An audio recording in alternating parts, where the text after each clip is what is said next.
어제 오후 서울중앙지법에서 윤영호 전 통일교 세계본부장의 결심 공판이 열렸습니다. 특검팀은 윤 전 본부장에 대해 정치자금법 위반과 횡령 등 혐의로 징역 4년을 구형했습니다. 특검팀은 통일교 세력 확장과 자신의 영향력을 확대하기 위해 정치 세력과 결탁했다며 구형 이유를 밝혔습니다. 그러면서 대의민주주의를 훼손하는 중대범죄라며 국민의 신뢰가 송두리째 흔들리는 중대한 결과를 초래했다고 강조했습니다. 이에 대해 윤 전 본부장 측은 상당수 증거가 위법하게 수집됐고 자백 외에 다른 객관적 증거가 부족하다며 무죄를 선고해달라고 요청했습니다.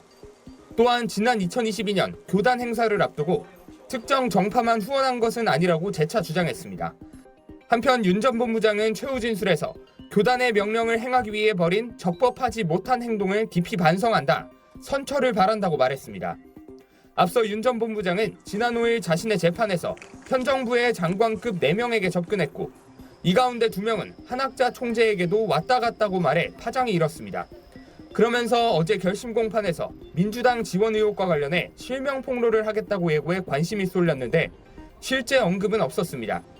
윤 전 본부장의 한 측근은 재판 이후 취재진을 만나 속도 조절 차원이라고 이유를 설명했습니다. 윤 전 본부장의 선고 공판은 내년 1월 28일에 열릴 예정입니다. SBS 김지욱입니다.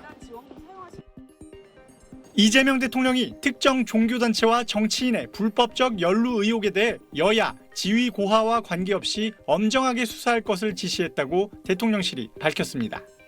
통일교 정교 유착 의혹을 사실상 정조준한 셈인데 특히 여야, 지휘 고하와 관계없이라고 못 박은 건 민주당 현역 의원이기도 한 전재수 해양수산부 장관 등 여권 인사들의 금품 수수 의혹도 염두에 둔 발언으로 풀이됩니다.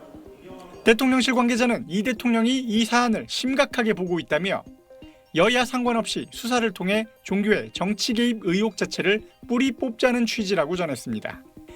언론 등을 통해 통일교와 접촉설 등이 제기된 일부 여권 인사들은 의혹을 강하게 부인했습니다.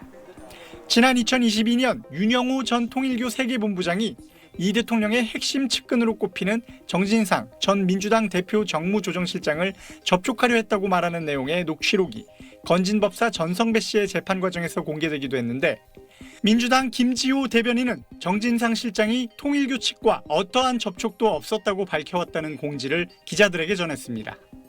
이종석 국가정보원장도 지난 2022년 윤 전 본부장과 만난 적이 있다는 언론 보도에 대해 당시 통일교 관계자가 북한 문제에 대해 할 얘기가 있다며 면담을 요청해서 한 차례 만났지만 이후 어떤 교류도 없었다고 해명했습니다. 수혜자는 뒤에서 검은 돈을 받은 것은 결국 민주당이라고 하는 것이 드러나고 있습니다. 국민의힘은 금품 수수 의혹이 제기된 여권 인사들을 수사기관에 고발하겠다고 밝혔습니다. SBS 강청원입니다.